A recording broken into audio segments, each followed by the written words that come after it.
In today's video, I'm going to teach you how to embed calendars on websites in Zoho Calendar. By the end, you'll have your schedule, events, or team calendar showing right on a web page, and it will update automatically as you make changes in Zoho Calendar. We'll start by making the calendar public, because the Embed feature only works for public calendars. Sign in to Zoho Calendar and locate the calendar you want to share in the left sidebar. You can right-click it or open it from Settings under Calendar and My Calendars. Find Sharing and Permissions, then turn on Public Access. You'll be asked to choose how much information visitors can see. If you pick View Only Free Busy, people will see blocked times without event details. If you choose View Event Details, they'll see titles and other information you've added. Pick what fits your privacy needs, and remember that making a calendar public means anyone with the embed can view that level of information. So keep sensitive items on a separate private calendar if needed. Next, get the embed code.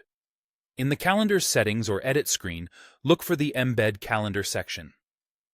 Click Customize to fine-tune how it appears on your site. You can pick from several layout templates, set the calendar title, time zone, and language, and choose whether the default view is month, week, or day. Adjust the width and height so it fits your page layout, and use the preview to check readability and spacing before you publish. A helpful tip here is to match the time zone to your website's audience to avoid confusion, and consider a wider view for busy team calendars. When you're happy, click Copy Code to grab the HTML iframe snippet. Finally, paste the embed code into your website. Open the page where you want the calendar to appear and switch to the HTML or code view. Paste the iframe exactly where you want it to show. If you're using a content management system, look for an HTML or embed block to avoid the editor stripping out code. Save and publish your page.